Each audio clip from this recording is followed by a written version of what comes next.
Bom dia, saudações a todos. Aqui Robson Ventura, aos irmãos do Saúde com a graça e a paz do Senhor Jesus Cristo. E hoje é dia 15 de novembro, dia da eleição.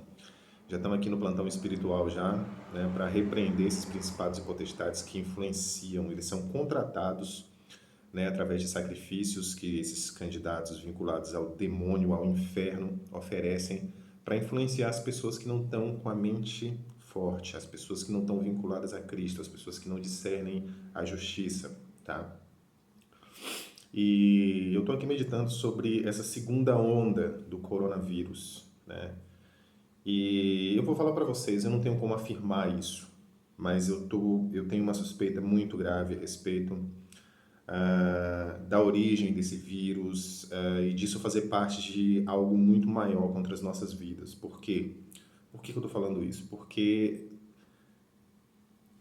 tudo nesse coronavírus é muito suspeito, entendeu? Primeiro, esse vírus ele aparece num país e o país não relata o que está acontecendo, esse país continua deixando as pessoas viajarem para outros países, mas restringe a circulação dentro do seu próprio país, né? Esse país, que é a China, é o principal beneficiário do coronavírus em todos os sentidos, né? Por quê? Porque o coronavírus está demolindo o Ocidente economicamente.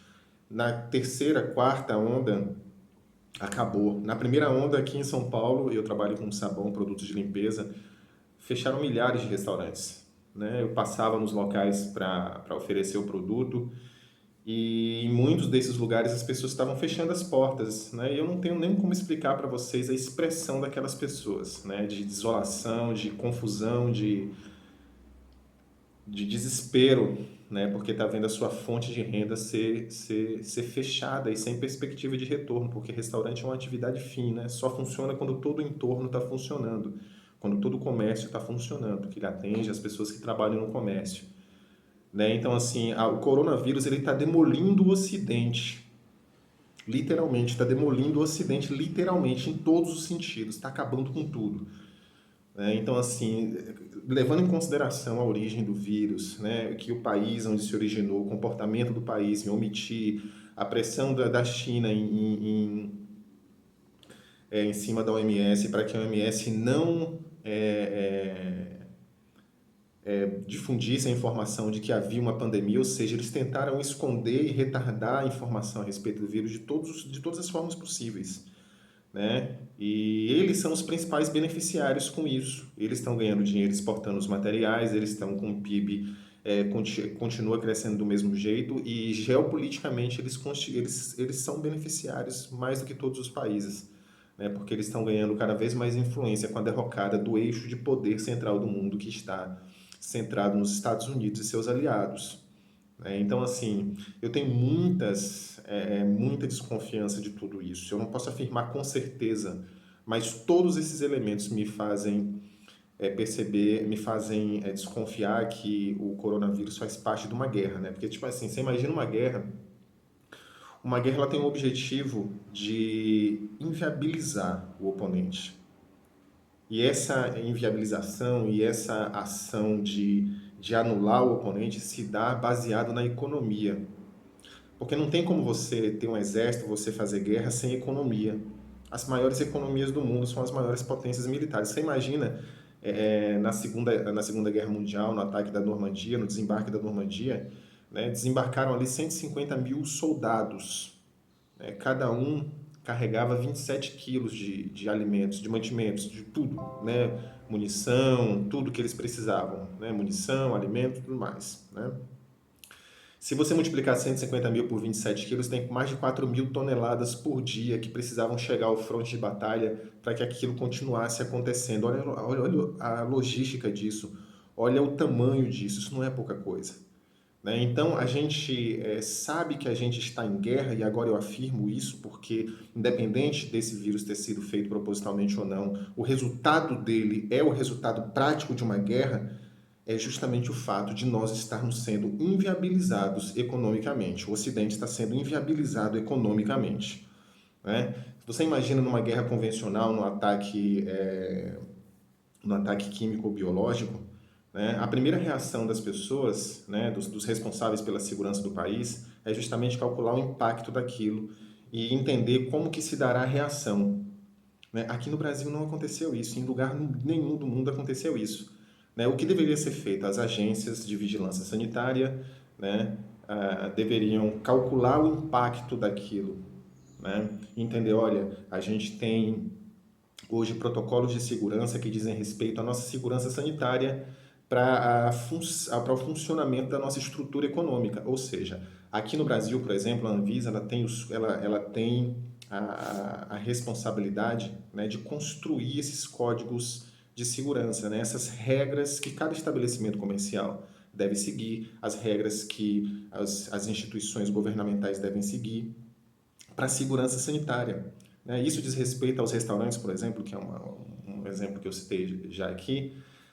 o que o restaurante deve fazer para que o alimento seja seguro, a limpeza nos banheiros de cada estabelecimento comercial. Isso vai crescendo de acordo com o nível de importância daquela estrutura dentro do corpo da infraestrutura nacional de produção econômica, certo? Até o ponto de chegarmos às estruturas essenciais, as estruturas essenciais, as estruturas estratégicas, né, para a defesa nacional. Que aí a gente vai ter o Exército, né, que tem o Exército, o principal agente aqui no Brasil, é responsável por essa ação de combate à questão da guerra química e biológica, é o Exército fazendo uma leitura a âmbito nacional dentro de todas as estruturas estratégicas do país a respeito do impacto que essa pandemia, que esse vírus tem e o que precisará ser modificado dentro dessas leis, dessas regras, né, de segurança sanitária, para a partir daí a gente começar a desenvolver uma solução. Aí entra o Congresso Nacional para votar as leis que vão tipo, colocar o Brasil no estado de vigilância, no estado ideal, né, de prontidão. Peraí, está acontecendo isso aqui, a gente tem um ataque à nossa infraestrutura e a nossa economia vai ser comprometida por causa desse vírus. O que, que a gente deve fazer? A gente deve reconstruir os protocolos de segurança sanitária, a gente deve... Aí entra o que é o papel do Exército fazer. Tem um batalhão específico, né, de segurança biológica e química que está fazendo um papel minúsculo em relação ao que deveria fazer. Porque no final das contas, né, sendo ou não de origem dolosa, de origem criminosa, esse vírus está cumprindo um papel de um agente, né, agressor que está inviabilizando a nossa infraestrutura nacional. E o Exército deveria já ter percebido isso e ter indicado ao presidente da República que simplesmente estado de emergência não resolve o problema do país. Porque se nessa segunda onda, né, as pessoas forçarem um lockdown, e aí é que entra uma outra questão que me deixa muito desconfiado. Por quê? Porque forçar a quarentena de pessoas saudáveis com pessoas doentes é muito estranho. Aí depois que isso gera milhares, centenas de milhares de mortes no mundo inteiro, a Organização Mundial da Saúde vem dizer que ela não indicou isso. Aí agora vem uma segunda onda e as autoridades já se articulam para fazer um outro lockdown. Isso é um ataque à soberania do país, isso é um ataque à nossa estrutura econômica, isso vai acabar com o nosso país. E não é só na questão dos suicídios, da questão das doenças que vêm, que não são o coronavírus, que vem por consequência do enclausuramento, da prisão das pessoas. Isso é porque a economia vai acabar com a capacidade do país de se defender. Isso vai acontecer no mundo inteiro, está acontecendo no mundo inteiro. E aí a grande questão mas o que a gente faz? A gente vai ficar se expor a um perigo biológico desse? Não, a gente precisa entender quais as modificações precisam ser feitas nos protocolos de segurança, entender que a gente já está exposto ao vírus, que essas pessoas que têm que morrer em decorrência do vírus vão morrer em decorrência do vírus. A gente não pode fazer nada com relação a isso, politicamente falando, só espiritualmente falando. Aí é outro patamar, né? Que eu estou tratando da questão política, né? E a gente deve, então, o que a gente deve fazer? Deve modificar esses protocolos de segurança, né? E deve colocar o Brasil no estado de prontidão, né, das Forças Armadas para que a gente tenha condições de se defender. Porque na terceira onda, do jeito que está aí, se tiver lockdown, se tiver fechamento da economia, já acabou o Brasil. né? O que está acontecendo no Brasil hoje, depois da primeira onda, o povo não está tendo noção, né? Não está passando na televisão o que está acontecendo, né? Então, fica aí o recado para o Exército Brasileiro, né? Exército Brasileiro, é necessário fazer um levantamento do impacto disso, considerando que esse vírus, independente da origem dele, né, é um agressor externo que está inviabilizando as nossas infraestruturas. Se a gente mudar de contexto agora e supor que isso aconteceu de forma criminosa, que realmente a China fez isso para desestabilizar o Ocidente, para mudar o eixo de poder, porque se foi, está conseguindo, mas se a gente modificar isso e analisar essa perspectiva como forma de exercício de análise de inteligência, né, a gente analisaria que a consequência dessa ação de agressão está inviabilizando o país. Então, independente da origem desse vírus ou não, né, o Brasil está em estado de guerra, o mundo está em estado de guerra. As nossas estruturas econômicas estão sendo inviabilizadas, né, por um vírus, né, que realmente está impedindo a economia de se manter, a estrutura do país de se manter. O que o Exército tem pronto para fazer? O que o país vai fazer com relação a isso? O que o governo federal está fazendo com relação a isso? Eu lembro que no começo da pandemia, eu mandei e-mail para várias pessoas aliadas, né, ao Bolsonaro. E eu mandei para várias pessoas, Bia Kicis, Carlos Zambelli, todos praticamente, falando, olha, a gente precisa analisar a questão dos protocolos de segurança sanitária, porque isso é muito mais abrangente do que a gente está percebendo agora. Né? O Congresso Nacional ele precisa se focar não é em aprovar recursos, não, porque a gente está vendo que tudo isso foi para corrupção agora. A gente está entregue na mão de facínoras, cara. A gente está entregue na mão de pessoas que são capazes de roubar dinheiro de pessoas sufocando em cima de uma cama de hospital.